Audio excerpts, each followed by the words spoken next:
नमस्कार। Class 10th geography chapter 1। Today we are here for having the discussion over the soil as a resource, and afterward we will study about the types of soil.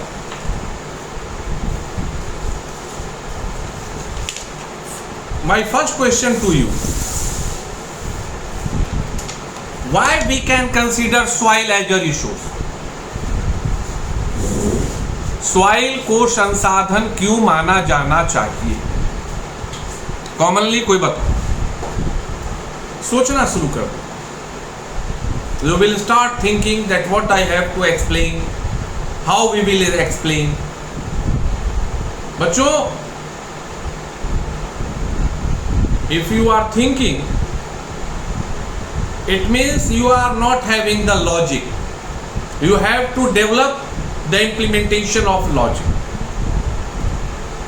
Resources means what? Which fulfills our demand. And if this one is the basic criteria for the classification of resources or determination of resources, then definitely soil is also capable to fulfill our demands. And that's why this is the reason behind the consideration of soil as a resources. सबसे पहला जो महत्वपूर्ण चीज है वो आपको याद है। वस्तुतः according to the geographical segment, soil is going to be considered under renewable resources. Soil is going to be considered as renewable resources. ये चीज आपको याद रखने की आवश्यकता है। क्यों? चूंकि मिट्टी का निर्माण होता है, निर्माण होता रहता है। मैं टेक्निकली आपको इसमें जाने के लिए उतना नहीं बोलूंगा, लेकिन सरल भाषा में समझिए। The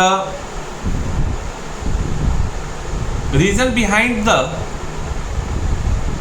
bank of river Ganga, Yamuna, Brahmaputra and all, you will consider that either each year, either with having 1 year or 2 year gap, the floods are coming. बाढ़ आते रहते। बाढ़ आने से क्या होता है? जो मिट्टी होती है, जो कण होते हैं, वो नदी आसपास में हर बार एक लेयर डालते जाते। इसका मतलब क्या? हम तक पहुंच रहा है। अब यह पहुंच रहा है को हटा दो, अब उस पार्टिकुलर जगह के लिए आओ। तो if we will study about the particular place, then definitely it's fact that it is renewable. It is going to be renewed by the help of nature, and that's the reason behind the considering of soil as a renewable resource. अब सवाल आता है सबसे पहला चीज कि मिट्टी क्या है? What is soil? मिट्टी कुछ अलग तो है नहीं। टाइप्स ऑफ, यह तो एक तरह से जो पत्थर होते हैं, द रॉक्स होते हैं, वही टूट के, रगड़ खा के,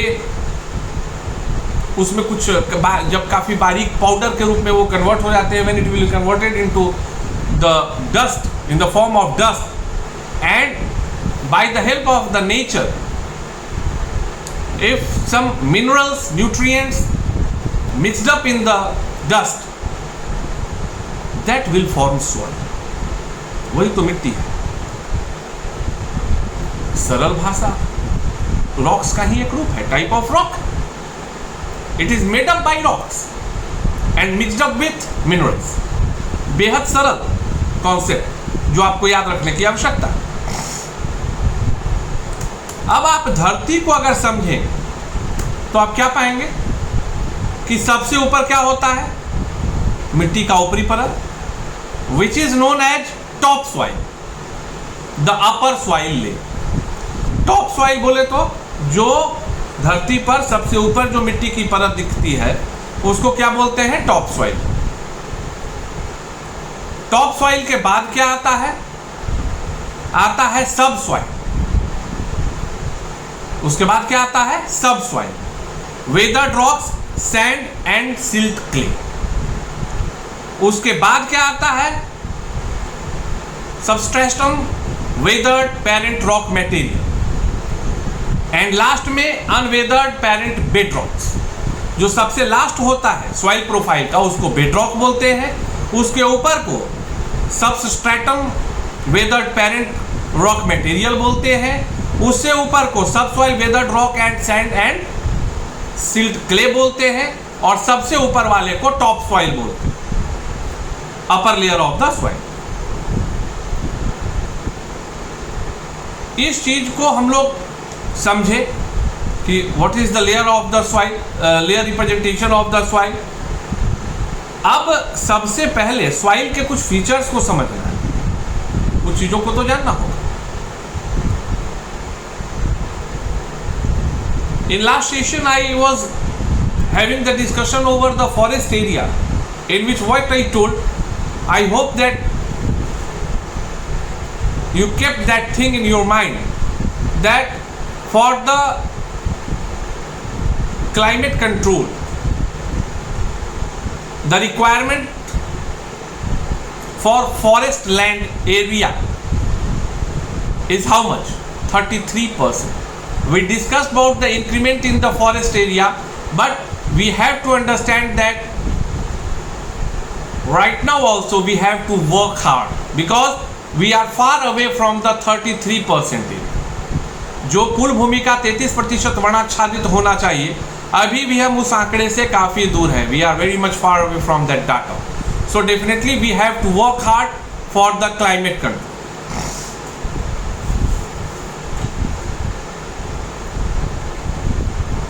If we have to study about the soil, if we are knowing that what do we mean by soil, then definitely we have to study about the classification of soil. हम लोगों को मिट्टी के वर्गीकरण के भी विषय में पढ़ना होगा. We have to study about. So सबसे ऊपर जो आता है एलुवियल वाइल. एलुवियल वाइल मतलब एक लाइन में समझ लो, मैदानी इलाके में पाई जाने वाली मिट्टी. एलुवियल वाइल मीन्स मैदानी इलाके में पाई जाने वाली मिट्टी. अदर देन अब हम क्या बोलेंगे कि alluvial while means the soil which is present near by Indus plain region as well as Ganga plain region as well as Brahmaputra plain region. That soils are known as the presence of that soil or whatever the soil are present nearby these plain regions is basically known as alluvial soil. Alluvial soil extended in Rajasthan as well as Gujarat through a narrow region. Otherwise it is basically found in plain region.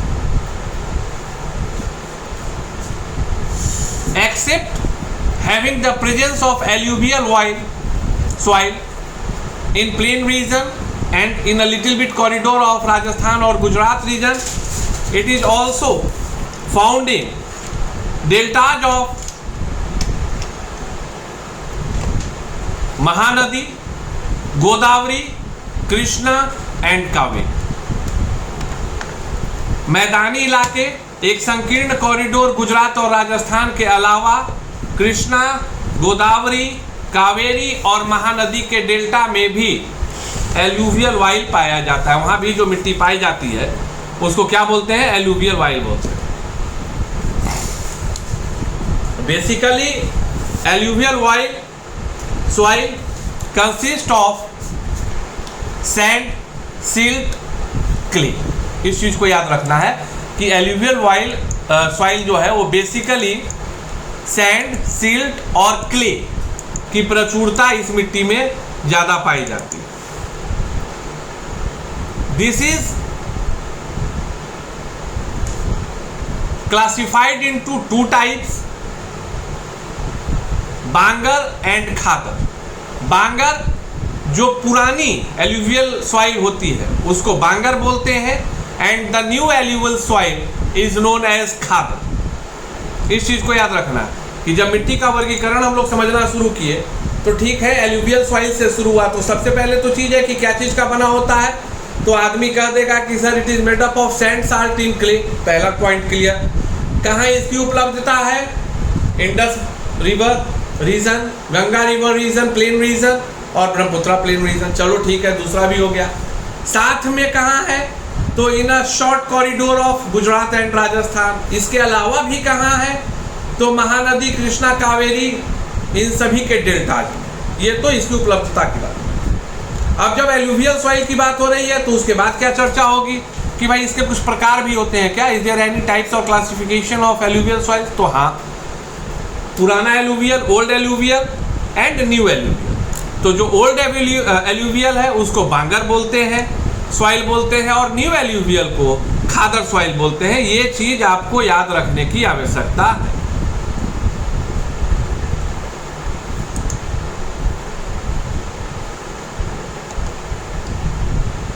Khadar is having more fine particles and is more fertile than the Bangar.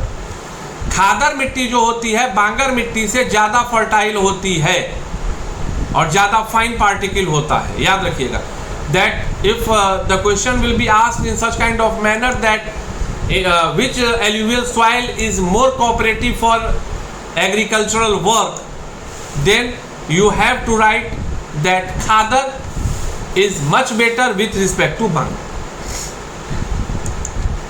Bottom line fact, alluvial soil is very fertile with respect to any other soil present in the India. This is the most cooperative soil for the work of production of agricultural crops, etc. and etc. I hope that today you understand better that what do we mean by soil, what are the layers of soil, and we started as well as the types of soil in which we discussed about the alluvial soil and its subtypes. लगे रहिए, पढ़ते रहिए, बढ़ते रहिए। In next session we will start discussion over